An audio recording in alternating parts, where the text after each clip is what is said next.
acknowledging did you know how much you should have? Would you miss any money being taken from it? Would you know? No, because I didn't know how much I earned anyway. Okay, so I think the point is, so if someone was taking money out of your account, would you know about it? Well, if they left me really short, then yeah.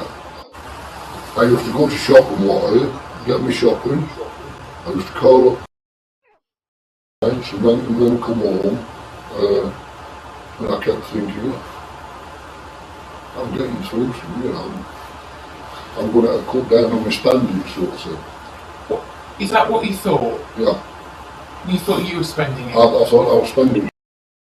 Yeah. Looking back now, at the time you were there, and about how you were treated, how do you actually think you were treated when you lived on the Bridgeton site? I'll not say good, but I would think maybe well, was what I could expect, if you know what I mean. Well, you've spoken about before that you were promised a job and you were promised accommodation. Did you think what you did was a proper job, and do you think what you got was proper accommodation? No. We weren't allowed to use the showers, the toilets, or anything. So. But we was promised that, and that's why we went. Okay. Yeah. So, looking at your time there now, how would you describe your time when you were working there? Me and the lads enjoyed ourselves. I must admit, we enjoyed ourselves. You and the lads, when you talk about the lads, you mean the other workers? The other workers. Right. But we was treated wrong. We shouldn't have been treated like that. It used to go up my nose. And what parts are you talking about? What do you mean? How you treated? It wasn't, can you do this? Can you do that? Go do that. Go do that. And before you got over there, he'd give you a job over there. Well, which one do you want to do first? He told you which job I wanted you to do. Go do that. Do you feel that you could ever leave the site? Nowhere to go. I couldn't get off site anyway. I had no transport. I couldn't tow my caravan off. I'd no to tow it with. Do you think if you'd asked for help, you could have got it off the site? Do you think if you wanted to leave, you could have left? I think so, yeah. Yeah, I think so. What we didn't get in wages. We didn't get wages. A bottle of cider and some tobacco don't work out as wages to me. Do you have any holidays when you worked? I haven't had an holiday for 10 years. Well, I've got nothing more to add. Anything else you want to say before we finish? Do you think I will get some wages? Because I don't. In the serene expanses of Lincolnshire, a disturbing secret festered beneath the facade of the Rooney family. Known locally as successful entrepreneurs in construction and agriculture, this facade concealed a sinister reality. The family was involved in one of the most egregious modern slavery cases in UK history, exploiting vulnerable men under the guise of legitimate business operations for decades without detection. The Rooney family's method for ensnaring victims involved targeting the most vulnerable people, those experiencing homelessness, addiction, or mental health crises. Promising stable employment, housing, and a supportive community environment, they appeared as benefactors to those in desperate situations. These enticing offers were mere illusions, designed to lure victims into a life of servitude. Once these individuals arrived at the Rooney's caravan sites, their personal documents were immediately confiscated, effectively stripping them of their identities and hindering any attempts to escape or seek external help. This action marked the beginning of a calculated process to transform these men into entirely dependent and submissive laborers. The victims were aged between 18 and 63 years old. The forced labor imposed by the Rooneys was exhaustive and punishing. Victims were coerced into performing labor-intensive tasks, such as construction, property maintenance, and agricultural work, often in unsafe conditions and for long hours without adequate compensation. Their living conditions were appalling, housed in dilapidated caravans without basic amenities, subjected to poor nutrition and hygiene. The Rooneys maintained a regime of control through relentless physical abuse, emotional torment, and psychological manipulation, instilling a pervasive atmosphere of fear to quash any thoughts of defiance or escape among the workers. They were put to work from dawn to dusk 7 days a week in all weathers and without a break, and only rarely provided with food or drink.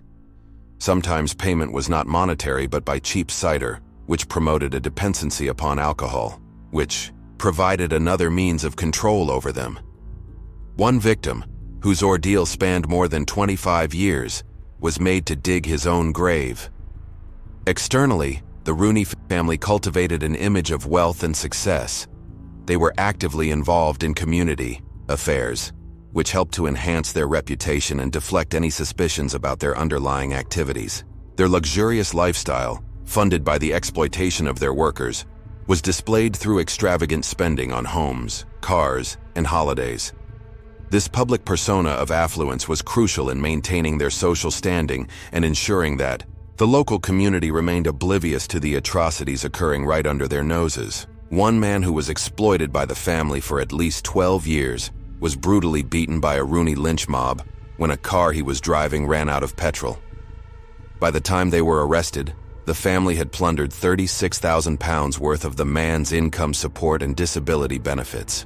The suspicions about the Rooney family's activities initially emerged through subtle hints and whispers within the community, which eventually reached the local police. Although the initial reports were too vague to warrant immediate action, continued rumors about possible mistreatment at the caravan sites led to focused surveillance and intelligence efforts by law enforcement. In 2014, a significant raid on the Drincy Nook caravan site exposed the shocking conditions and extensive exploitation, marking the start of an in-depth investigation that would uncover the full scale of the Rooney family's operations. Investigators painstakingly documented the extensive abuses during their probe. Interviews with the victims unearthed chilling accounts of exploitation, fear, and subjugation. The collected physical evidence from the sites included photographs of the squalid living conditions and testimonies about the grueling work and inadequate provisions. They were kept without running water or toilet facilities, while their captors wore Rolex watches and drove expensive cars and lived in gleaming homes.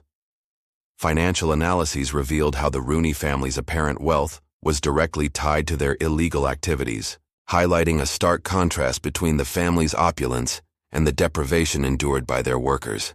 The trial at Nottingham Crown Court in 2017 was a pivotal moment in addressing modern slavery in the UK.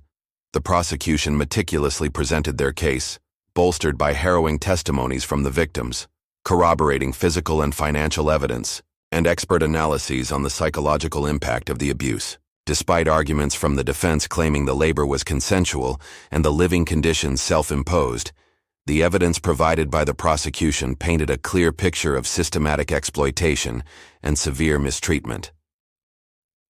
The outcomes of the trial were a significant triumph for justice.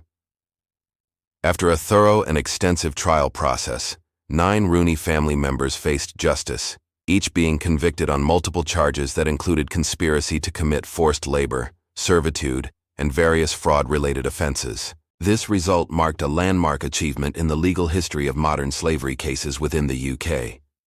The conviction of such a large family network for coordinated and systematic exploitation highlighted the court's commitment to addressing and dismantling networks that perpetrate modern slavery.